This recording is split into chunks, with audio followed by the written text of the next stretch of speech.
Ron, I'm a big fan, man, but we don't do intros.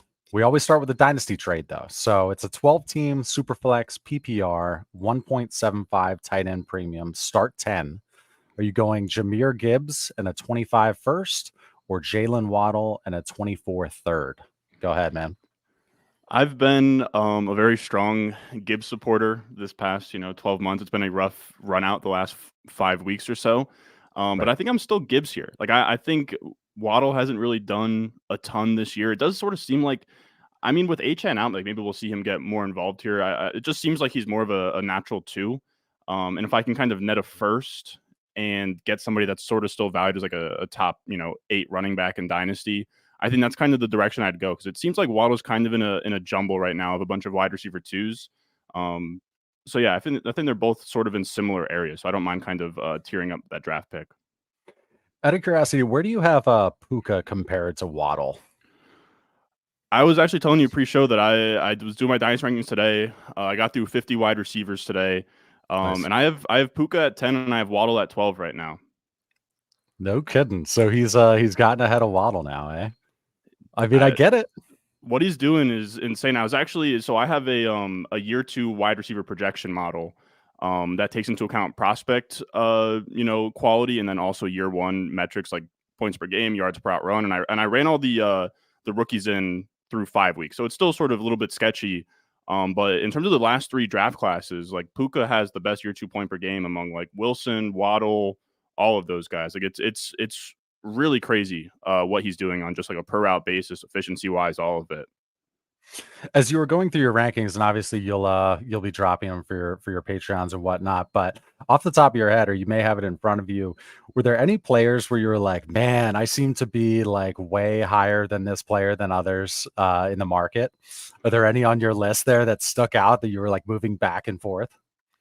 Yeah, there were a couple today that I had to kind of, sort of wrestle with yourself of are you kind of stuck in the sand with where you sort of previously had them? One of them actually was Gibbs. I had him as like maybe RB3, moved him back to like RB8 today. Another one of them was Quentin Johnston. I mean, I loved Quentin Johnston coming out. I have him back at like wide receiver 27 now. I had him as like a top 24 guy before that.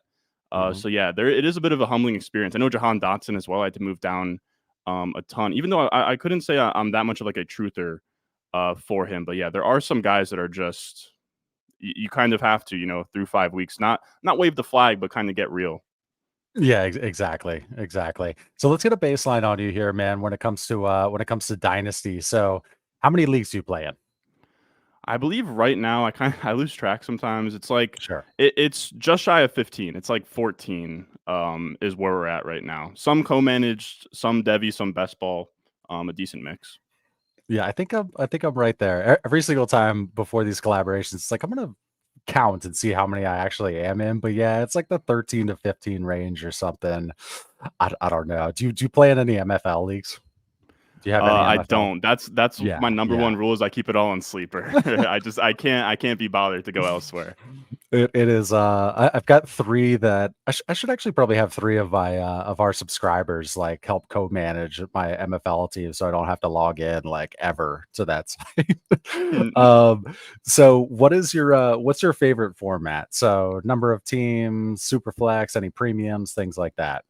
I talk about this all the time, and I feel kind of like a party pooper when I say this, but I love vanilla, man. Like, just give me super flex, like start about 10, tight end premium, and I do now that it's so many teams to manage. I do like best ball, but just give me Right. that. I don't want to. I know that I understand the tiered PPR, and you can get like a bunch of stuff woven in there, but if I can just have all of my leagues kind of on a level playing field, it just kind of Yeah. helps me a little bit more. And it's just like the format I've come accustomed to over the last few years. So I do prefer a little vanilla dynasty setup.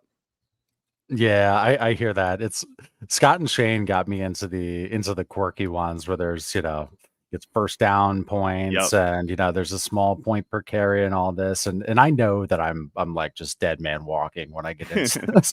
I mean, I'm like better now, but like before it's like I'm basically just giving Scott like my money. you know, Yeah. all these smart machines, Shane included, I suppose. Although he's not a machine, a robot like Scott is. So we'll move on to another one here, and I'll have to go back to the comments. Somebody asked if they should make a trade with you in a best ball or something, but let's go to this one right here. As far as Dynasty, what type of player are you? Are you like an aggressive, like take my first kind of guy? How do You you know like to what? play? I think that this is actually good content for the channel. I actually made a blockbuster trade today where Oh, I traded away 2 firsts. Now, I I can get aggressive with my firsts. It has to be in the right setting. I think what I would say is I'm just aggressive in general, whether that means like if I'm tanking, then I'll aggressively push off players that I like or, whatever in favor of draft picks. And I have no issue moving off a future first, but I make sure like very rarely am I doing something like a first for DJ Moore or something like I'm always trying to get a high end elite asset, most of the time a quarterback. Um, I can DM it to you, but the trade I made it's a little bit all over the place, but I traded away. So I traded a lot. I traded Justin Jefferson. This is a contending team. I traded Justin Jefferson, 2 firsts and 2 seconds, Superflex tight end premium, best ball. And I got back Bijan Robinson, CJ Stroud, Kyron Williams, and Josh Reynolds. So I did pay the nice. piper. And I traded away, my 24 and my 25 firsts. But I was kind of staring on the barrel of like my QBs were like Goff and Deshaun Watson. The rest of the team is pretty solid, but and you know how tough it is to get quarterbacks. It felt like Right. it's not it's buying high on Stroud, but I do kind of believe that he can, he's not all that far away from getting into that Burrow area of like real first round startup picks. So I didn't mind kind Right. of moving off of Jefferson there. And I don't mind trading those first round picks if I'm getting Bijan and Stroud. Like those are legit difference making, first Exactly. round type guys. Yeah, and flexible like pieces with value insulation and stuff. I actually just traded for Stroud myself yesterday, the day before. I thought it was pretty cheap. It's a 12 team, it's a start 11 tight end premium. I gave Kenny Pickett and Sam Laporta, and I got CJ Stroud. Wow. That seems like a pretty No, good that's deal, right? great. That is Yeah. amazing. I'm of It's the idea. I didn't like Stroud coming out a ton. I am I didn't kind either. of I'm very impartial to the Russian guys. I loved Anthony Richardson. I love the guys that can scramble, but like Stroud has just proven like as a thrower, like he's already there. It's crazy. Yeah, he is looking good, and I didn't like him either, but I mean, I will admit it was just like a gut feel kind of thing, and that's like why you don't necessarily trust your gut. Because I was like, I don't know why my gut thinks that CJ Stroud's gonna suck. It's clear that Yeah. he does not suck.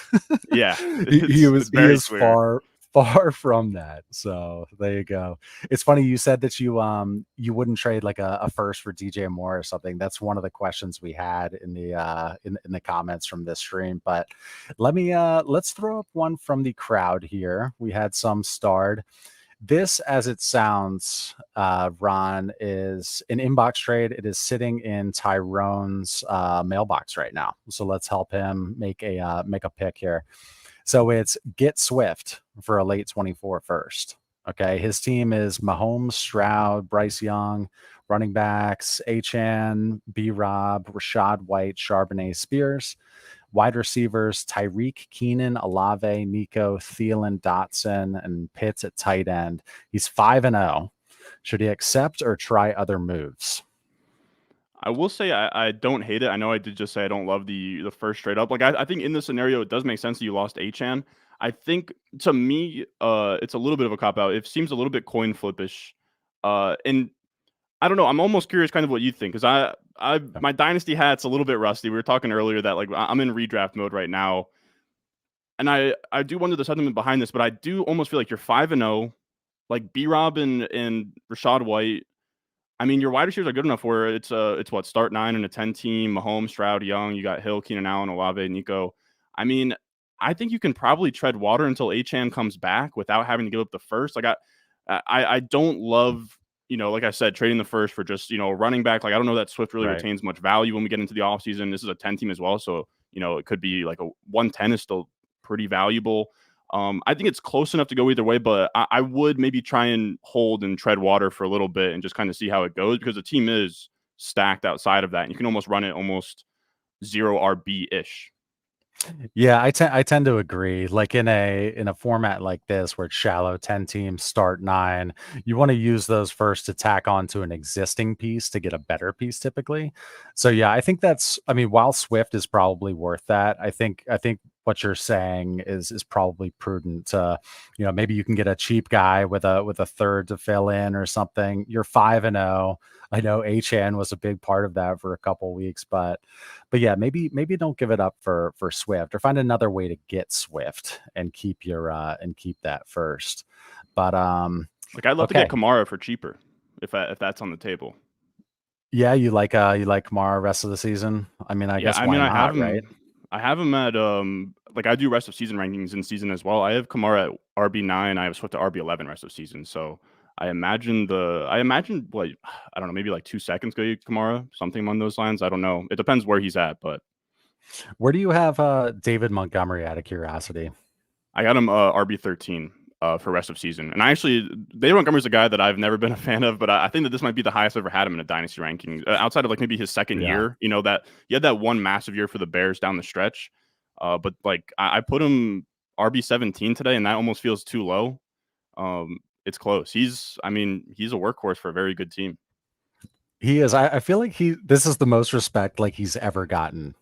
Because Yeah, like they take Gibbs, and everybody's like, David Montgomery or whatever, but it's clear they want him to be the ball carrier, and he's a workhorse, whatever. But yeah, I mean, I saw him moved for a 24 second and a 25 second yesterday or today, and I think that's totally fair. yeah, 2 seconds, but that's what's funny with Monty. You still can't get a first for him. It seems he's just yeah. one of those players who's just Never. never ever gonna breach that value. So I thought this one was interesting from the fantasy plumber who got in here, who was in here earlier. He said, "Does anyone think Tannehill is a sneaky buy low? That offense seems to be settling in with Nuke. He feels like a top 15 QB going forward that can be gotten for free now." And then he follows up saying, "I guess the real question is, would you trade Dak for Tannehill in a first 2-year window?" Man, I think I like the first part of that. I do think Tannehill is kind of a sneaky play. The crazy part is I actually kind of think Dak's a buy right now. I mean, like the world's never been lower on Dak, and I mean, in the offseason when and this is kind of the tricky part with Dak is that the public perception is so bad. Everyone hates Dak for whatever reason. Always. Um, but like he's a pretty good player. Like even right now, like he's had a rough start, and like by EPA per play, he's still an above average to solid quarterback. So with Dak, for me, he's always one of those guys where it'll be interesting to see how the market reacts. But it always seems like by a year's end, he's going to finish as a back end QB1. And then in the offseason, when it's impossible to trade for quarterbacks, he becomes, a 2-3 round startup pick. So for me, if I could buy Dak for Tannehill in a first, I think I would. Right. Depending on if I'm, it's tough because like if you're a contender, I don't think a rebuilder really want Tannehill in that scenario. But if something was on the table like that, I think I would pay that price for Dak. So tell me what's going on with because you're clearly a numbers guy. You look a lot into stats. What's going on with CD Lamb right now?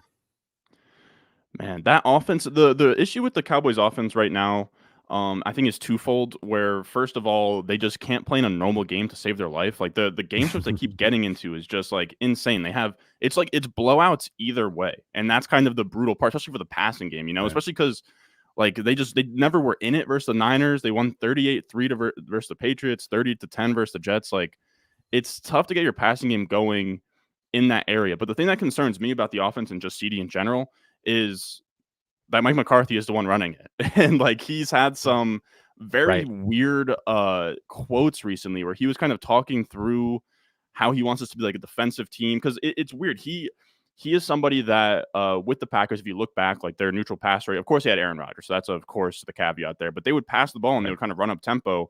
And it seemed like that's what they wanted to do early on in the season. And they've now just kind of like completely spiraled out of like what their identity even is. I mean, you have McCarthy. There's like a quote saying that he felt like they weren't too far away from the 49ers, and he wants this team to win through their defense and rely on their defense and like almost create offense through the defense. I don't even know what he's talking about, but it is concerning where like you would think like CeeDee Lamb is a good wide receiver. It is the question of the thing that kind of I don't know. I mean, he showed it last year down the stretch when he was like a top 8 guy. So it's tough to say, but Sure. you do wonder if he can kind of get to that level of like elite wide receiver one over an entire season.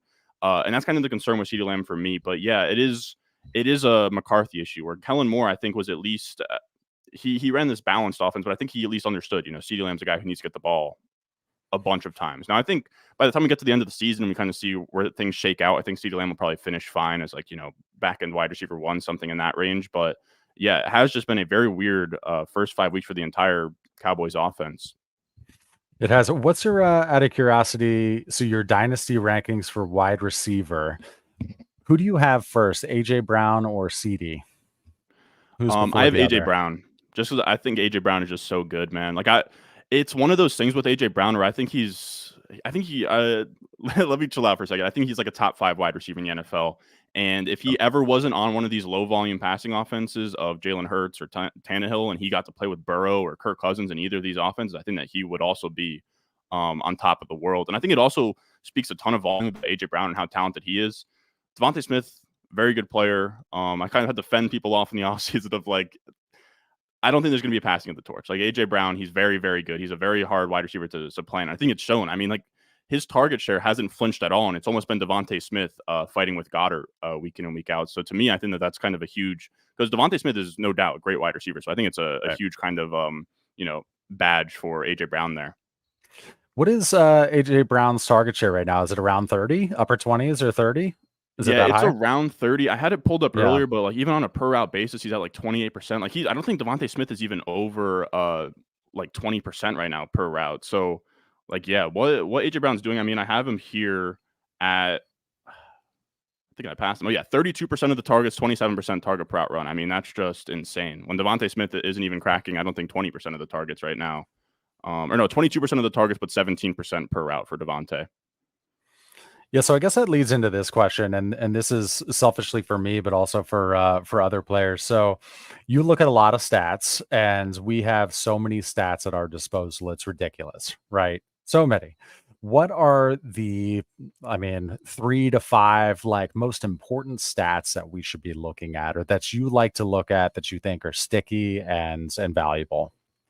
I think especially in season when you're trying to kind of sift through a lot of noise, um, I'll give 2 answers. I think for wide receivers in general, I think that they are actually it's interesting with wide receivers because they are maybe the most talent based position on the field because it's not difficult to run routes, right? Like you have guys like Calvin Austin and Allen Robinson running routes. So they all get the opportunity to kind of get open, command targets, whatever. So with wide receivers, I love um yards per out run, targets per out run, and then also PFF receiving grade's been pretty decent for like rookie wide receivers. But for the entirety, like it is kind of simple, but I do just sort of love expected points per game in FPOE. So just what are they producing over their expected volume? So expected points per game. I imagine most people are familiar with it, but it's just based on your ADOT, your target share, your red zone targets. How many points should you be putting up? And it's a good way to. Sometimes things can get inflated. Like it, I used to always be a target share guy, and target share is great, but it's a little bit flawed in the sense of like, having 30% of a small pie isn't giving you fantasy points, right? Like you still want to be Yeah. scoring and you still want to be, like 30% of the Falcons offense versus let's say I 24% was of about like, to say, yeah, yeah, Drake London kind of yeah, thing. that's the issue is like it's impressive for sure, but at a certain point you do need those points. So the way that I sort of evaluate players in season is by PFF has a great expected points per game model, and so does RotoViz. So I'm always kind of eyeballing, who's commanding a ton of volume, who's overproducing that, who's underproducing that. And you also don't want to sort of run to the conclusion of like, oh, someone's really outperforming their volume. That's bad. I mean, there's some players like Tyreek Hill, Brandon Ayuk. They're so good that they do that, and that's kind of also a cool thing to look at of like who's actually a real difference maker on their volume. I have to ask you this, man, because so we're process over players. We're all about being player agnostic, and everything is about the process, looking at format, roster construction, all that stuff.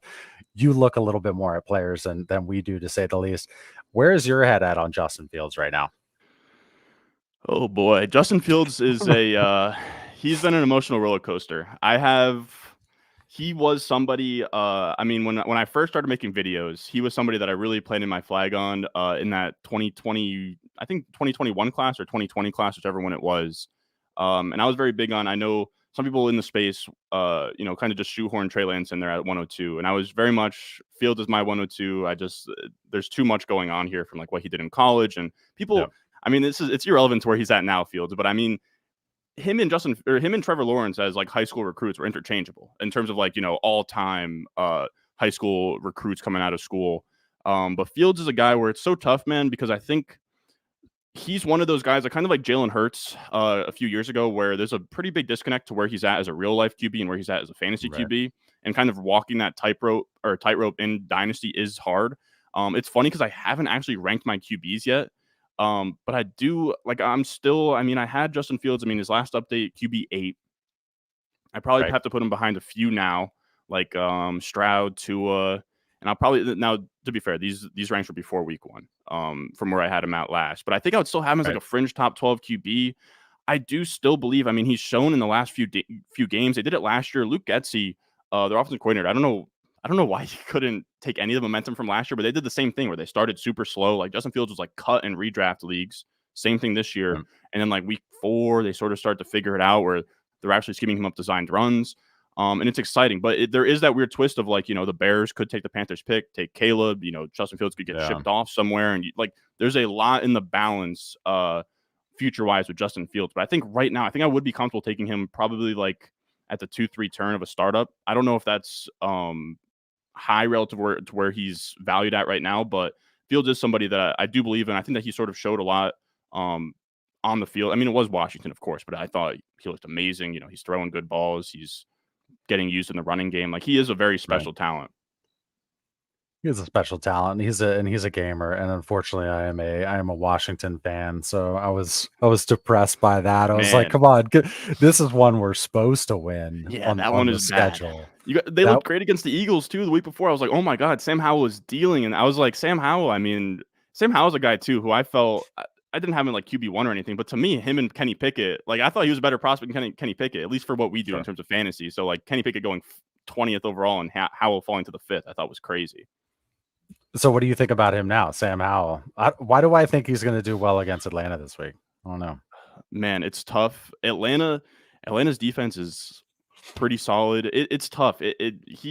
Howell at this point, you're early enough in his starts at this point that you can't really take anything too concrete. But I will say with Howell is that he's at least been good enough. Like I'm a Jets fan, right? Like so, if Zach Wilson looked like that over his first like 6 career games or 5 career games, like I'd be pretty stoked. So and you get him on like a this Brock Purdy deal as well. So from like a real life perspective, I think Howell is in a great spot for dynasty purposes. I do think that he is kind of in that I mean Kenny Pickett versus Sam Howell I think is like a real close discussion. And I think him in that kind of area of your like Derek Carr, Goffs, Geno, all of those guys. I think that Sam Howell deserves to be in that mix. It is kind of tough to walk that line of kind of like how do you feel about him moving forward. So I do like that he at least scrambles and stuff. I do think the enemy is kind of clipping the wings of that offense a little bit with like the target shares of Terry McLaurin and Jahan Dotson are absurd. Like I think It's they're all both below over the place. 20%. Like it's awful. Yeah, Diami Brown. It's like, yeah, I know you guys played ball in college and all, but come on now, come on. Whatever. I used to like Diami Brown, but put the ball in Me too. in Terry McLaurin and Jahan Dotson's hands. Let's go to this one right here. It is a super chat. Thank you very much from CLC F15. Hammers and basements. So hammers is our thing, and obviously basements is you. I'll have to ask you about that as well. Sounds like a true crime doc, he says. 12 team Superflex, start 9, PPR, 1-5 after a string of bad luck. Wrong to sell Bijan, Tyreek. Hold on for next year. So it's kind of a short-ish term question, but it's like you're 1-5. Would you be moving these pieces, or would you be looking to do something else? Man, at 1-5, the cards are stacked against you. Yeah. The rest of the team would have to be. It would have to blow my socks off. The rest of the team would have to, you know what I mean? Like the starting lineup would have to be like a true, Monstars lineup, and it's like truly bad luck. And I do believe you that it's bad luck, but I would probably start to look elsewhere. Now, I wouldn't sell them for, like you don't want to sell low on any of these guys and make it kind of clear that you're desperate. But if you can get the proper hauls, I think especially Tyreek, where Tyreek is one of these assets where it's funny. We do this every year, like me included, right? We're like Tyreek Hill in the offseason, I don't know, wide receiver 13, wide receiver 12, and then we get to the season and he's number one wide receiver in fantasy, and Smashing. he's now all of a sudden, wide receiver 6, right? Like he does this every single year. So if you can sell at this point in the cycle where he is, a top 5 wide receiver in Dynasty, I think you should. And of course, Bijan's always going to have trade value, but I think this is something that Scott, kind of hammers home as well with these running backs. If you're not competing, they got to go. So if I think especially right now with the Jefferson stuff, if you can kind of take your Bijan, hit up the Jefferson owner. If the Jefferson owner is competing, so you can kind of get going there. Because I imagine you don't have to. I don't know if you really have to put anything on top of Bijan to get Jefferson right now. Yeah, you might be able to just do a clean swap. I might have to send out a couple. Gotta check my Bijan shares and send something out when we're live here. Be like, Ron made me do it. No, yeah, Tyreek. Every time I think about him, it's people are like, oh yeah, he's old, this and that, like declining value. Look at him. Does he look old when he's playing football? No, he's going to score. I mean, the window with Dynasty is getting shorter and shorter every single year. 2 to 3 year window. That's out the window, right? So Tyreek is almost like a buy at proper value for every team except for someone who's stripped down to the studs. Because even if you're rebuilding and have Tyreek, you're holding a lot of points that somebody's going to want at some point, right? I mean, just fading Tyreek is just bad process. To use the process word there. Okay, so let's move on to another question here. We'll knock out this other super and then we'll move on to something else. Thomas, thank you very much. 10-team superflex, start 9. My QBs are Mahomes, Burrow, T-Law. Would you trade Burrow and CMC for Jefferson, 24 first, 24 second, and a 25 first? I'm really hesitant. This is the cheapest he would do for Jefferson. By the way, love you, Ron. I appreciate that. So yeah, Burrow and McCaffrey for Jefferson. Because, okay, a startup right now, in a startup, Burrow is still going to go ahead of Jefferson and Superflex startups next year, right? Yeah. I don't necessarily like to look at values like that, but CMC, it's close, man. I think it's close too. I think it's tough to say where McCaffrey's going for. I imagine McCaffrey is probably a 24 first and like a second, maybe a tad more, but it's tough. I mean, we were talking Montgomery, you can't get a first for. Running backs in general are tough if they're not young. So this is it's a 10-teamer. That is interesting. And you're trading away McCaffrey. You're getting Jefferson first, second, hesitant, the cheapest you would do for Jefferson. To me, I think I'm on the side of holding. I do get in a start 9-10 team, you do definitely want to offload one of those quarterbacks. It's tough without knowing kind of where this team is at. I mean, if they aren't actively trying to win, I imagine if you're trying to trade off McCaffrey right now, maybe you're not trying to win. Maybe you're trying to sort of spark a rebuild. I don't know. Yeah, it is a true coin flip. I am hesitant to take either side here. I'm trying to sort of work through it myself. But I think even in that format, I'm probably taking Burrow CMC side. But it is like it is almost a true coin flip. It kind of depends where you're at.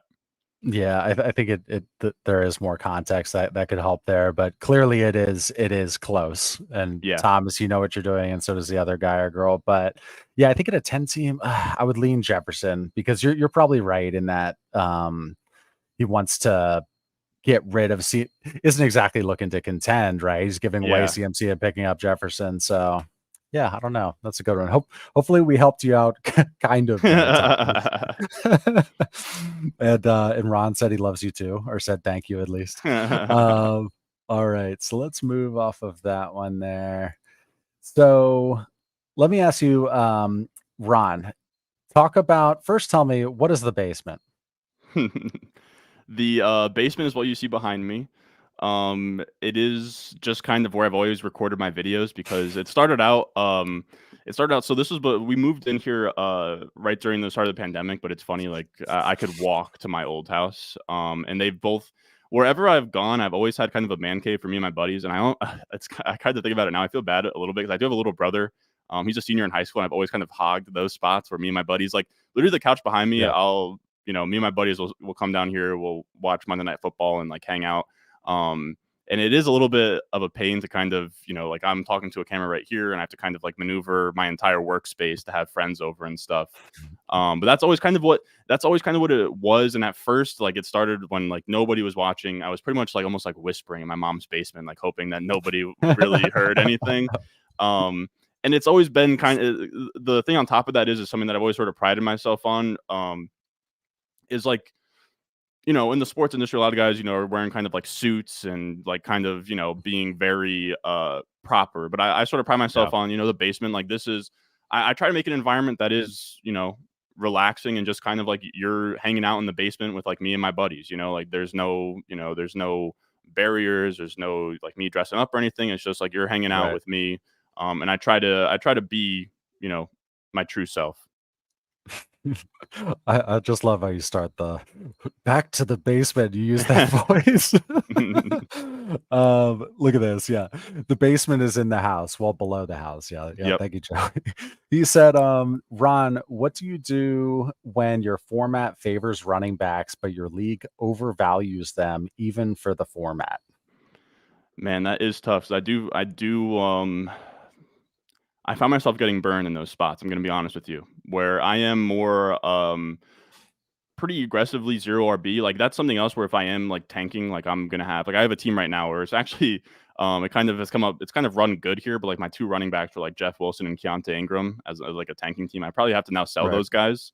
Um, but yeah, like I can find myself getting burned there because I'll almost lean into that, but it is tough. I mean, if everyone's going to hold on to running backs, I guess my only word of advice would be to only buy the best ones. As kind of like I know that that's sort of like cheesy, Hmm. but like I wouldn't, if the asking price in that league is like a first for David Montgomery, I'd maybe go all the way up to your McCaffreys, um but I do think that there are some other ones like we talked about like Kamara and Aaron Jones. I think even in a heavy format like that, I doubt anyone's kind of, stiffing you for a first on those guys. So I don't know. I think it is kind of just kicking the tires and looking around.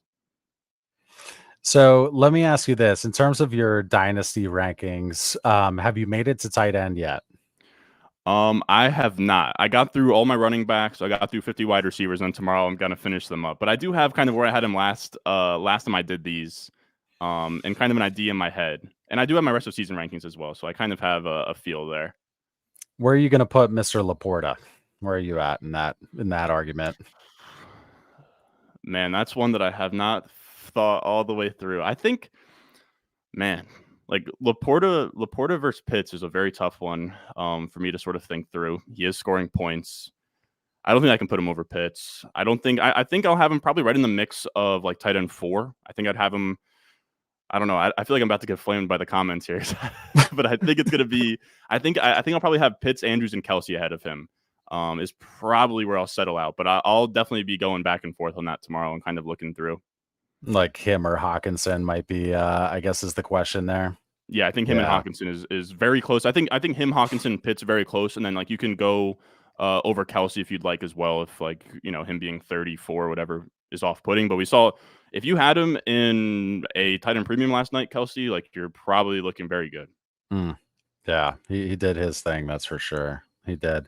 What was I gonna say? Oh, Tazone says that shirt is fire. Thank you, man. Yeah, I got the Dynasty Trades in 5 merch. This guy has bought a bunch of merch, apparently. It's a good dude. He's in our Discord too. He the other day was like, I need a glass mug like for beer. And I was like, okay. And I went in there and designed it and he bought it. So we don't sell apparently we don't sell enough merch if I'm able to like make like a little custom thing, like kind of on the fly there, right? Isn't that Yeah. a problem? Too low a volume if I'm able to go in there and privatize it. Okay, let's see here. Let's go to Uncle Rico. He says, thank you for the super chat. Basements, baby. Superflex tight end premium. I have Burrow, Deshaun, Fields in a rebuild. Looking to move Fields in one of these deals. So give Fields, Komet, Foreman, given 3 bears. Get Anthony Richardson and Ferguson. Okay. Or give Fields, Komet, Foreman, and Addison. Get JJ and Chubb. Are these deals good? Which one's better? I absolutely love the first one. Yes. Even as it's funny, as much as I think it's almost your rite of passage. If you were a Fields guy, you're an Anthony Richardson guy. In my last update, I mean, after week 1, I know he's hurt and everything, but to me, like, as much as I gushed about CJ Stroud earlier, like I think I'd have Anthony Richardson just ahead, where he looks the part as a a scorer in fantasy, where he can have that Lamar Jackson nobody touches him season. The arm talents. I mean, I know some people are going to come out of the woodwork and be like, oh, but his clearance percentage is under 60%. It's like he's making great throws downfield. Steichen to me looks like one of the best head coaches in the NFL. So yeah, man, I do love. You said you're kind of in a rebuild as well. Yeah, I mean that's perfect. You get Richardson. He's not going to score points for you for a little while here. Could Yep. get shut down the rest of the season. I mean that first one, I have Richardson over I have Richardson over Field straight up. So it doesn't really feel like, I mean, what, like Ferguson versus like Komet, whatever, Foreman. Yeah, I mean those are kind of thrown out for me when you're getting somebody like Richardson. And I mean Ferguson and Komet are kind of a toss up to me, anyways. Exactly. That kind of cancels out. And then the Addison one, get JJ and Chubb. What do you think about Addison? Let me just pull him out of that. Where's your I head at with him? actually I actually put him today at wide receiver 20. I like him. He's interesting to me. Where I know Matt Harmon. I don't know if you guys have had him on before. I don't think that he's really I gushed haven't. about his route running or anything, and he's somebody that I do like to go to. But I was told coming out of school that Addison was supposed to be the sweet route runner. He had a cool route versus, I don't know, the Chiefs this week, where he looked good. Jefferson coming out. I haven't really pushed him up too much because of the Jefferson stuff. He's been good this year. He's scoring points per route basis, like not super elite, but he is in the same offense as um Jefferson, of course, and he kind of is showing he's kind of reminding me a little bit of like Devontae Smith rookie season, where it's not like a ton, but like he was drafted highly. It looks good. Yeah. So for me, I have him as like a top 20 guy, and he's somebody where if I have him, I'm not really looking to move off of him because I do think that he could be in for a ton in this KOC offense.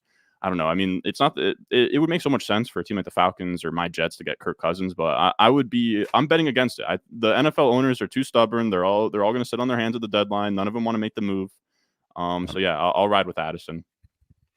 Cousins has been traded for years and years and years, every single year. I feel like it was always San Francisco.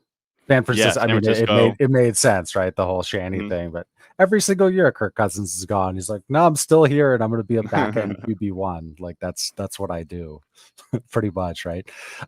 So let's put up this CLC.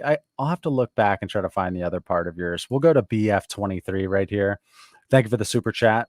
I don't recognize this name. This might be a Ron Stewart disciple here. Either way, thank you. One of two.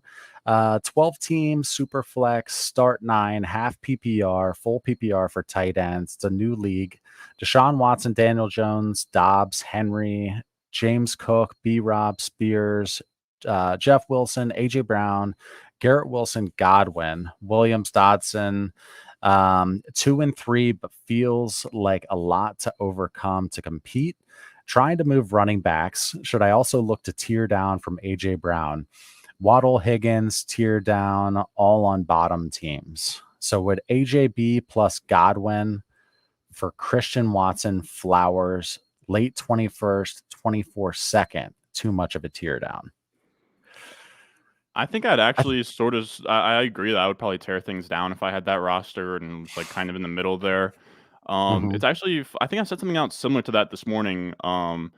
I did like hop on my laptop this morning, send out a couple offers. I think one of them might have been Amon-Ra St. Brown for like Flowers in a first. That's going to be like middle.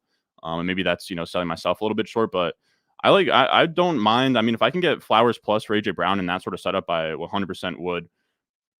But yeah, I'm So definitely moving down. Like Henry, I'd want gone. Cook, I'd want gone. B Rob, I want gone. Wilson, if I can even just sell for like a third or something, I want gone. Tear down from Brown. Godwin, I want gone. I'd keep Garrett Wilson around, but yeah, I would definitely start wheeling and dealing a little bit. yeah, so on your last show, or maybe second to last show, you are a Zay Flowers fan, aren't you? You were looking at like I think you were looking at the trajectory with rooks, wide receivers, how they tend to get better as the season goes along and all. I won't put the wrong words in your mouth, but talk to me about Zay Flowers. I actually appreciate that. Pretty much what it is with Zay Flowers is I had my concerns early on in the season that he was going to be a little bit more gadgety, like kind of like he had sort of Kadarius Toney type of usage where they were like scheming him Right. touches and kind of doing bubble routes and stuff. But that's completely changed here, and maybe it's been sort of out of necessity with this wide receiver group sort of failing. But um, I'm very much into Zay Flowers right now. Where if we look at expected points per game, what we were talking about earlier, like targets and ADOT and all of that, he was kind of get cheap volume early on, so he was like almost outperforming it in a way where the cheap volume isn't going to show up. And that's kind of what I like as well with expected points per game is it takes into account ADOT, right? So it kind of can having a huge target share at like and I think that's kind of what we got duped by Kadarius Toney a little bit with as well when he had like a crazy target route run or whatever after his rookie year. Around the line of scrimmage, it's kind of junk. But Zay Flowers has kind of found a way where now he's the wide receiver 18 in expected points per game, which as a rookie, that's crazy. But he's the wide receiver 35 in points per game. So that tells us, like he is underperforming that by a ton. And that's kind of to be expected with rookie wide receivers where they can, build as the year goes on and kind of fit into that role, gain some efficiency here. So I'm excited about that. And I think Lamar Jackson, in terms of his throwing this year, I think he's like third in PFF passing grade. Like this is one of the best years he's had as a thrower. Like you can go side by side with his MVP year in terms of throwing, like through the air. So that's really exciting, especially in this Monken offense and everything. So Flowers to me, I think that there are like he has potential for like a very crazy second half of the season. What do you think in Dynasty the delta is between Achan and Flowers? So if I'm an Achan owner, it's tough because he was crushing it so much, right? He's scoring so many freaking fantasy points. He is a running back, which you know how long their shelf life is. Gosh, I mean, what do you think the delta is there? I'll leave it at that. How close? I'd probably want a first and another thing. I'd probably want Flowers, a future first. Man, it gets so tough. It gets so tough with Achan because I just want to hold on to him. But it makes sense. Yeah. Like if you're in a rebuild, he was scoring points, and I mean now he's kind of a little bit more rebuild-ish because he's not going to score as many points, but still, like you don't really want to hold on to a running back. So yeah, I would want Flowers. I'd want to pick like a 24 first, and then maybe I don't know. I'm trying to be reasonable here, and I probably want another running back, maybe like anywhere from if I'm competing like a Kamara, Aaron Jones to if I'm rebuilding like or maybe not rebuilding, but want like a young piece like a Charbonnet or something. But even then, I don't know that that's enough. So you want a lot if you're going to be giving away Achan. What about Yeah. your boy Brees Hall? Talk to me about Brees Hall. Do you like him? Do you like his numbers? What you're seeing? Obviously, he's a stud when he's on the field. He's a beast. But go ahead. Yeah, he's amazing. He is he is the only outside of watching the defense. He's the only joyful part of my Sundays where Yeah. Brees is on the. I mean, like the run out that the Dalvin Cook apologist got here. I don't know where your stance was on that, but I had so many people like in the redraft community. I was, Dalvin Cook gets signed there, and all of a sudden Brees Hall is like a 5th, 6th round pick, and everyone's like, "Oh my Yeah, god, he's Dalvin dead, Cook's gonna be right? the guy." Yeah, and it was just like, I mean, Dalvin Cook's been, he's been the worst running back in the NFL. I truly think, this is kind of a dynasty take, as a Jets fan, and I know that they can't do it because of sunk costs and $7 million. I am begging them to make Cook inactive and give us Abinaconda, man. He looks so good in the preseason. Yeah. Izzy Abinaconda. I know he might be on taxi squads out there and stuff. Do not cut him. Just let him be. He's going to be decent one day. But yeah, with Brees Hall, he's so special. Like the breakaway run rate, he's the only one that, in terms of like a per touch basis, is even like, sniffing what Achan was doing, just per touch, explosive run rate, EPA per rush, like everything you kind of look at. And I think the volume is only going to get ramped up. He also hit, I think last year his like max speed he hit was actually, it's funny, he hit it in Denver. I think it was like 21.85 miles per hour. He hit 21.5 on the longest run this week. So he's like 95% back from it. It's truly special stuff. Yeah, I have him at like RB2. He's amazing. It's really just going to come down to if the Jets can stop being stubborn about Dalvin Cook and they can stop being stubborn about these Michael Carter third down snaps and like 2-minute drill snaps. And I think that's sort of part of the ramp up. I think eventually he's going to, probably maybe go 50-50 in the 2-minute drill long down and distance stuff because I do like Carter. But yeah, Brees Hall is so special to me. I'd have him as like a 2-3 turn sort of startup pick right now, maybe late second. Yeah, I've got one league where I'm just, I guess I just need to get more busy or like shed a couple leagues or something. But I have so many I have so much value stuffed in running back right now. I'm like thinking of it right now and it's driving me crazy. I've got Achan, Brees, Bijan, and Gibbs. I think, like, what the hell am I doing? Why am I holding all that value on that team? Who knows? Who knows? Let's go to this one here from, gosh, CLC or CLC F15. Did you put something else with this? If you did, would you mind just pasting it back again into the comments? I don't have Shane, who's my star, superstar stud. Yeah, star guy. Let me say star again. There we go.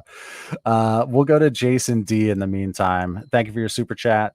Traded Debo and Downs for Jacoby Myers, Zay Flowers, and a 24 first. Complete rebuild. Also sent Waddle for Devontae Smith and a 25 first. I have 6 firsts next 2 years. So let's start with that first one. Debo and Downs for Jacoby Myers, Zay Flowers, and a first.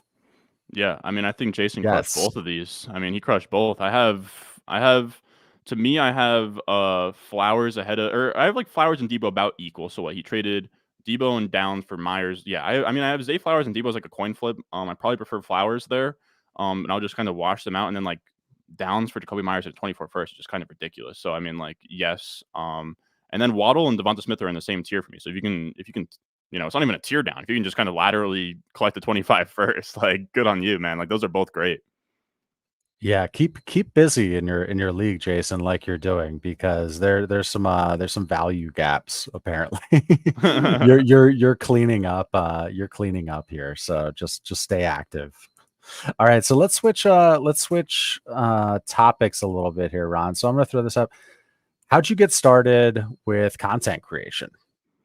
Yeah, it's actually it's funny. I know pandemic was obviously like a pretty tough time for everybody, and for me it was I mean, if we can go all the way back, like, we're talking, so I actually what actually was like my start in fantasy, or not my start, but like thing that like really got me into it, is I used to love the player profiler guys. Hmm. I thought Sonic Truth was amazing back then with like Nate Right. Liss and the Podfather and everything. So, and I remember him kind of like reaching out, or sort of like putting almost like an ad in one of his podcasts of like, people to help out with either articles or whatever. And I was like a junior in high school. Like, I would listen to these guys on like my bus ride in, and all of that. Like, I got into my first Dynasty League then. So I reached out, but then I kind of chickened out. I mean, we were junior in high school, you had a lot going on. But then this pandemic hit, Yep. and I was like, I got nothing going on. So I replied to my original email, and I was like, it's funny. I got started pretty young. I was like 19, freshman in college, and like the pandemic hits like that spring. I got nothing going on, so I'm like, with this time I should be writing articles, or like trying to make, because it was something I was very passionate about. Like, my dream had always been. I grew up. It's funny, man. Like, people were like watching cartoons and stuff. Like, I would grew up like I was watching Mike and Mike in the morning, like every morning before Yeah, school. yeah. Like, I love Mike and Mike in the morning. Were Right. like Oh, it's Greenberg so was like the good. guy to me. Um, so like they were amazing. And it was kind of like that was always my dream, was to have something, something in that world. And like, I think everybody knows, like, it's impossible to get on like ESPN or one of these big networks. And I think honestly at this point, they're also not what they used to be. If I can put that, lightly, like they're like, No. man, like Sports Center back in the day, and just kind of like, I know I was like a kid, but I imagine, you as like a sports fan, they used to be, routine TV. Like, they were amazing. Oh yeah. So that's kind of where the sort of drive for it sort of started, but it always just sort of felt like a dream, where I was like, I was pursuing like either like marketing or accounting, something in the business world.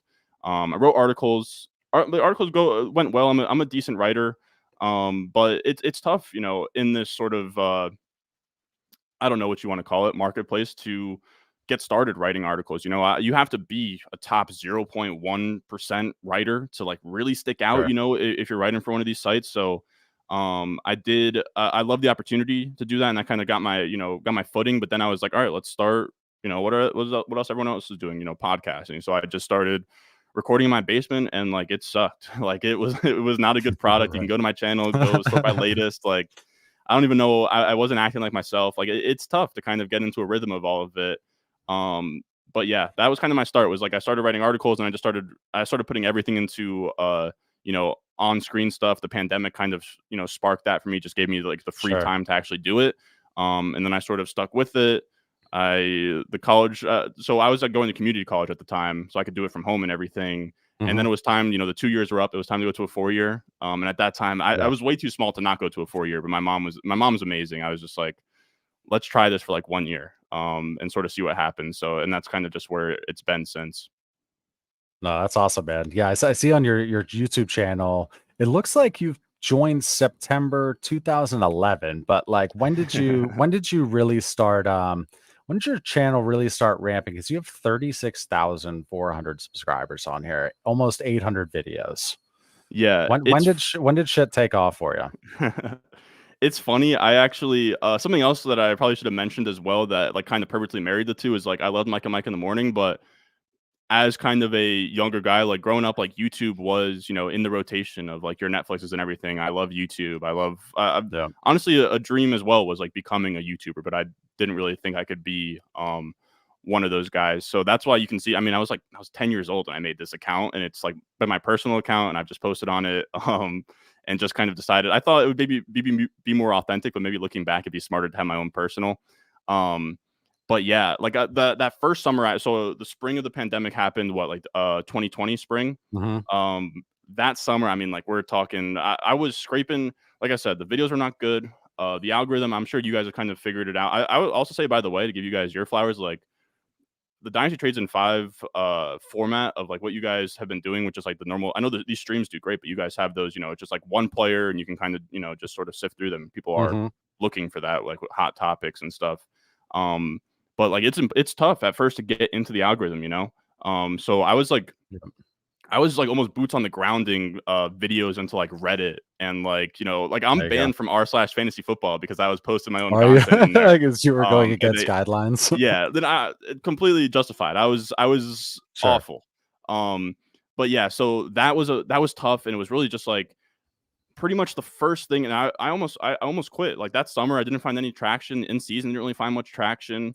And it's actually funny. The Jets hire Robert Saleh, spring of 2021 or like winter of 2021, and I was just like, you know what, this is a fancy channel, but screw it. Like I'm a Jets fan. This is huge. I'm going to talk Yeah. about it. And that was like my first video to get like 5,000 views, and it got picked up in like the Jets fan algorithm, and that kind of gave me Yeah. some momentum. And then it was that summer. And I know it kind of sucks. I think Dynasty, you guys probably, or not you guys. I make Dynasty content as well, but like Right. draft season is where you get like that really big bump. But in terms of like the astronomical like climb you can get in redraft, like in that August to September area, Yeah. it's insane. Like you can like 10x your subs if you kind of play your cards right, especially early on. So that's kind of what it was like that summer was like decent, getting to like maybe like 1,000 subs, and then that following summer, so that was like summer of 2022. That's where things went crazy. Yeah, and that's one thing I respect and appreciate about your content too. I just look at your videos and you have so many comments in your videos. You have a community, right? And that's what we take a lot of pride in is the community we've built. You do the same thing. I mean, it's clear. I looked at your last video; it had like 150 comments, and we get a lot of action too. So I think that just speaks to to what you're doing, and we like to think what we're doing too. So Thank good you. stuff there. We'll stay at one more question on the content creator side. So tips for aspiring or new content creators. Can I also just say I'm jealous as hell that you're super young and I didn't find out until my late 30s that I wanted to make YouTube videos. No, but what are some tips? What are some tips that you have for Yeah, new I would just say creators? I'm very lucky in that. Just like I said, like my mom, I live with my mom in my mom's basement. Like she's so like, it's funny too because she used to be a stickler. Like she used to be like, you're going to school, you're doing this, you're doing this. But she did definitely like believe in me and kind of give me the leeway of like, okay, I mean, I see that you're putting like real time, real hours into all this stuff. So if you think that it can work, then go for it. Um, but the tip I would genuinely say to anybody out there that wants to start content creation is twofold. First of all, like just you got to stop. Like I know everyone. I have buddies. Like you can't have excuses. Like I have buddies out there that are like, oh man, I'd love to start this like sports podcast. We talk NBA basketball, but it's like I don't got the right camera, or the right mic. It's like for the first hundreds of videos I did, it was literally on my Yep. iPhone 8, audio and everything through my iPhone 8, edited by me in iMovie. If you want it bad enough, you can create it. Just you have to do Yep. it now, because the second part of this is to just keep on doing. Because the first, like I said, my first 100 videos, they were not good. They were not good. Yeah. It takes so long to get comfortable on camera and get into a rhythm and find something that works. But if you do believe in yourself and you believe in the content you're creating, like build it and they will come. It might take 6 months, it might take a year, it might take 2 years until you actually get into the algorithm, but you have to keep on going. And then on top of that is what I'd say is you have to experiment. Like I think it's very huge of the, kind of like doing the same thing and expecting a different result, right? Like if you're not getting views, Yeah. change the thumbnail, experiment with titles, experiment with maybe try out Right. TikTok or one of these other spots. You can't just like, you can't just mail it in once a week on YouTube and like that's it. Like you have to be, trying to get to your goal. No, for sure. It's tough. It is tough. I mean, there are times where, yeah, you wanna quit. You get burnt out. I think, I guess it's Mr. Beast who always just says, "You just try to make the best videos you possibly can." And I think that's true too. Like the algorithm, yeah, titles and thumbnails absolutely do make a difference, but the better your videos are, the longer people watch them, the more they make it to the end and then see your end screen, click on another video, average view duration. If you wanna keep people on your channel and get more people to watch it, just make awesome freaking videos. And that's why Yeah. we actually like got rid of intros and stuff too. We just started getting right into the content, and whether that's good for monetization or not, that's a different story. But people appreciated like, oh, here we go. We hit live and we're talking Dynasty. But yeah, look at this, Brian Ricks back in the basement. What a collab. No, this is good stuff. So I've got a couple starred ones here. So yeah, CLC F15. I have this from you. Thank you very much, but it just lists like 6 or 7 players. And I don't know what to do with it. Where's Shane in my life? Chris, thank you for your super chat. And for everyone in the crowd, I did turn them off. Weird-ish question. 1 QB PPR start 10, going to Superflex in 2025. What should I be selling Brock for? Last place, I have 24 first, 225 first. Bryce is my backup. Inbox offer early second and fourth for Purdy and my third. Seems way short. So it's a 1 QB going to Superflex in 25. And you're in last place. Here's my here's my thing. I wonder if you could just hold on to him. I wonder if you could just, if you're already in last place, it depends on where you feel about Brock Purdy, and I'm not sure how I feel about Brock Purdy just yet, to be honest with you. Yeah. But if he does this for the entire year and he's now what, like a year 3 quarterback as like a top 18, like I think that there might be able to just you might be able to just sell him for a first in the offseason when it's officially, a super flex league. People are kind of those people are going to look up and be like, I was a contending team and I only had one usable quarterback every week, and then boom, you sell him Purdy. Or you can kind of do like a 1 year turnaround where I don't love rebuilding for more than like a year. So Purdy might be a decent piece for you. Again, like Purdy's probably not scoring enough. If you're in last place and still probably going to get Caleb Williams, like you can sort of maneuver your way around there. So I think I don't know, unless if you can kind of find a way to get first. He's scoring too many points, becoming a problem. I'd say Yeah. if you can find the first, I'd say if you can find the first, Right. you'd sell them. But I might just hold. I totally agree. I think if you get a first now and a 1 QB, sure, but otherwise not. Yeah, you're a second and a fourth, and you're giving a third back. You're right, Chris. Agreed. Way too short. And I think I just had a bug. I'll have to look back at the screen, but I think I just had a bug go right down my neck. I'm at the beach on a porch right now down here in North Carolina for a wedding. Yeah, I can feel that thing like going down my back. But yeah, Chris, try to get a first, otherwise hold. Okay, and let's go to the last super chat I had, but we'll go back to the crowd. Arm the Shark said, "Yo, I love Ron. Only reason I play fantasy was his 0 RB video." What video is he talking about? Also shout out Arm the Sharks. That's a name I actually recognize. He's somebody that's always in the community. But I had it was probably like 2 years ago. I felt like, and I think it's been covered much better, especially last year because it was actually like a good strategy last year where a lot of the top guys went down. You had Jefferson be amazing, of course, like Cup the year before that. But there was a time on fantasy YouTube I felt like it was misrepresented. I felt like there were a lot of guys who kind of executed, and this is in redraft where they kind of executed it poorly. Where a lot of times they would take they would call it 0 RB, but they would take like, let's say it's a 3 wide receiver, 1 flex. They would start like 3 wide receivers and then hammer the dead zone running backs, kind of walk right into Mike Davis and these type of running backs and stuff, and they were just sort of executing it all wrong. So I kind of made that video. It did pretty well. I mean, at the time, it did really, really well. I think that was one of the first videos that kind of put me down the path of like redraft season. I've sort of found the groove of like these draft strategy videos have done really well for me. And that was probably like the first one that Yep. like really made it click a year or two ago.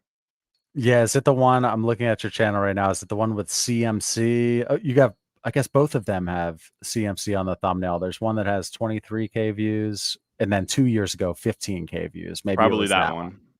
Yeah, Yeah. probably that one. You look young as shit. Nah, That's I'm funny. telling you, I was like You have 19, like no 20. facial hair. Yeah, yeah, yeah. That's awesome. Simon says, too late for a super chat? Yes, but look at this. You got your question up here. Gibbs or Higgins in a 12-team Superflex PPR start 10? I think I'm still Gibbs. If we're talking dynasty, I think I'm still Gibbs. It's just I love Gibbs coming out of college. Of course, his usage so far has been tough, but at the same time, we're only 5 games in. You know, he's been hurt for one of them. It's really tough to come away.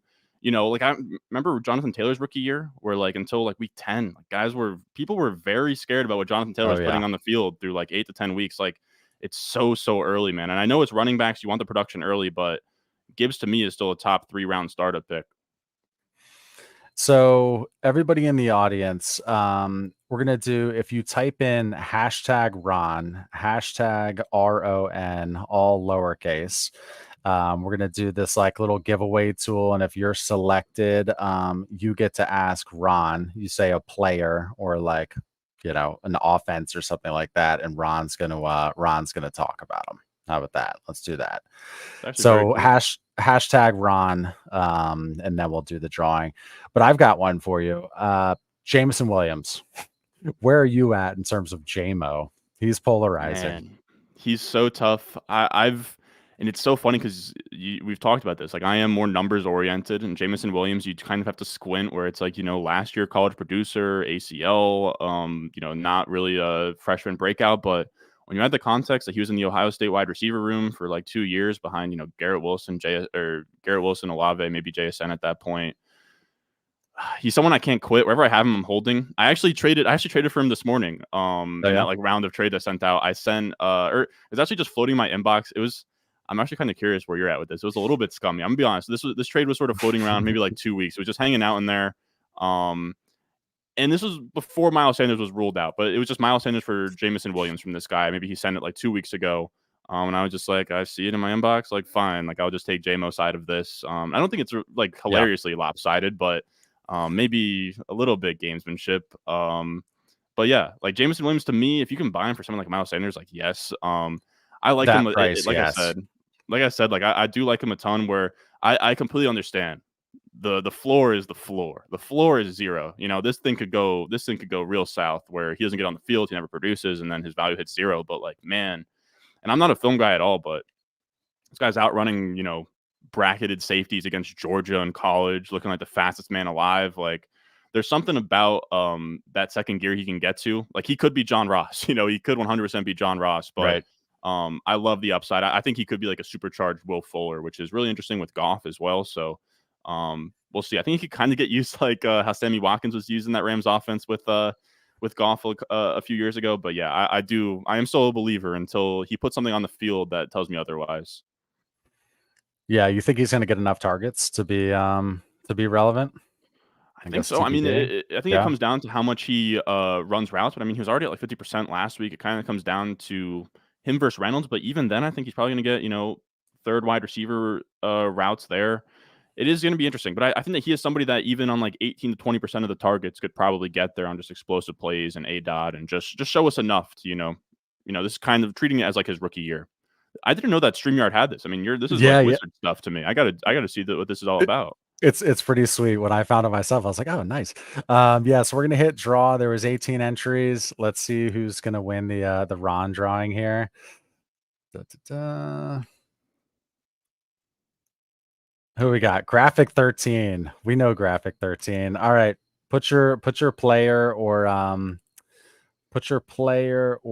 offense or whatever in the chat, and Ron will talk about it. Okay, let's go to another one while we wait. And everyone in the crowd will be in here for like another like 5 or so minutes. And then we'll let Ron get back and do his thing. Oh, Rasheed Rice. All right. What do you I think about him, actually man? It's funny, like I wasn't really a big believer in Rashi Rice coming out of school. Like his profile is like I don't know, like what 4 or 5 year guy at SMU, second round pick. It just sort of felt like one of these mad guys, but what he's done to sort of start has been great. I have this thing that I do during the season. I sort of I do a top 10 lessons learned show where I sort of talk through the takeaways from the weekends of games, and kind of the halftime of that video is I have a rookie wide receiver report where I just sort of go through each rookie wide receiver, their targets per out run, their yards per out run, and kind of see where they're at. And Rashee Rice, this isn't updated for last night, so I don't know if he like overperformed or underperformed relative to where he's at, but the big thing that we look for wide receivers is being over an 80 receiving grade on PFF in their rookie years. Like you have, studs like last year, Olave, London, and Garrett Wilson all cleared that. He's at an 81.6 PFF grade, 2.62 yards per out run, 34.8% target per out run. So on his routes, he is, dealing. Like he kind of reminds me a little bit as well. Second round draft capital, but I'm not a film guy. I'm just going to say that first up. So if his play style is different, sue me. But in terms of numbers and kind of where he's at right now, he does remind me some of Brandon Ayuk, where Brandon Ayuk, pretty awful analytical profile, but one of these like X wide receivers, big guys that can kind of move and are explosive. Second round draft capital, so again, like a poor man's version, but per route, he looked amazing. It really just comes down to, it kind of opens the door with this Justin Watson injury. The thing that's kind of concerning is like we're seeing with Washington and Eric Bieniemy, is these wide receivers are freaking rotating, even all the way down to your Justin Watsons of the world, and all the way down to your, the Washington's going further down than Diami Brown in some of these games. Where I can't even think of Byron Pringle. Byron Pringle's getting exactly. routes. It's like, well, there you go, from Kansas City, right? He made exactly. his way. But if he can get to like Washington. 80% plus, I don't know that it does happen, but at the very least, I am very bullish on the talent right now, which I think all you really need to see this early on. He's looking great. Okay, so we're going to all right, guys, we're gonna put in your last questions, and then we're gonna have Ron look at the chat and see which one he wants to talk about. So go ahead and throw some in there. I'm gonna see if I have anything from the community chat. This guy says that Mr. B traded Rice in a 24 third for Russ and Thielen. Okay. God, look at that. Gross. Russ. Oh, it's lovely. It's lovely. I'll go back to we'll go one more here from Quinn Shoemaker. Okay. 10 team start 9, full PPR, 2 QB rebuilding team. Give Montgomery and Myers, get Tajay Spears 25 second and 2 24 thirds. Not enough. That's not enough for Montgomery here. I was talking about it in a recent video too. Like Jacoby Myers is like he's almost a David Montgomery of wide receivers right now. Where you're not getting a first for Jacoby Myers, but like my God, he's top 10 expected points per game right now, and he's performing to that level. Like, he's someone that's like he's very good. Like he's going to be like a top 24 wide receiver when it's all said and done this year. And then on top of that, Montgomery's amazing. So I have Montgomery over Spears, and then like a second and 2/3 are kind of junk there. Yeah, I totally agree on that one. And then the last question from Jack is sell Kyron Williams right now or keep? My lean would probably be sell in most situations. If you're like a contender and no one's really biting on Kyron, the issue with Kyron is like, I think this is what it is with Kyron. If you're a contender, you can kind of just ride out those points. If not, and you are towards the bottom or rebuilding, like he's got to go. He's got to go. Running backs, you don't want to hold them long term. And then on top of that, like Kyron Williams, like he's all roll right now, which is kind of shaky in Dynasty. Where I don't know that Kyron Williams was materially much better than Cam Akers. Like he's not very good. Selfishly, I'd love to see what Zach Evans could look like there. But yeah, like Kyron Williams, if I could sell for, I don't know, like 2 seconds on a rebuilder, I think I probably would do it. It just shows the running back position in Dynasty when we're talking about, Kyron Williams, like big of it. You see first involved in Kyron Williams trades. Like, what are we coming to? Ron, you're the man. Plug yourself, what you do, for anybody who's been living under a rock. I appreciate it. Yeah, I had a ton of fun here. My channel, Ron Stewart, just my name. But we kind of talk right now. It's a little bit tough for the Dynasty fellas. I have people all the time who are like, Ron, when are we gonna get some Dynasty content? When we get some Dynasty content? And it's kind of like keeping the both sides happy here. There's not enough hours in the day. Yeah, literally. But the good part is for them is like as the season goes on and redraft kind of chills out. Like once we get to like late October, like especially once Thanksgiving comes, ton of Dynasty content will be there. So I cover best of both worlds. I imagine that most of you guys that play Dynasty also have like a home league at, maybe your buddies or whatever. Sure. And redraft. So definitely check out the channel. I cover pretty much everything there. And then just the cherry on top is the Patreon, and it only makes sense here because I am actually working on these Dynasty rankings. I'm gonna have a fresh set of Dynasty rankings out tomorrow, so that'll be on there. Maybe I'll talk about it on the channel at some point, talk about the big movers or something. We'll see. But yeah, you can find that all there. I post like almost daily. And yeah, that's where you can find me, Ron Stewart on YouTube. Yeah, man, definitely sub to Ron's channel if you haven't already. Absolutely. He has a Patreon with a lot of folks in there. It's an impressive amount of folks. So obviously he's doing good things over there. We have a new Patreon ourselves, which you see that QR code at the bottom of the screen there. We'd love it if you join, become one of our hammers. But yeah, man, Ron, this was fun. I'm glad we got a chance to collab. Maybe we can do it again sometime, but enjoyed this one. All right. We'll say goodnight, guys. I'm going to end the stream.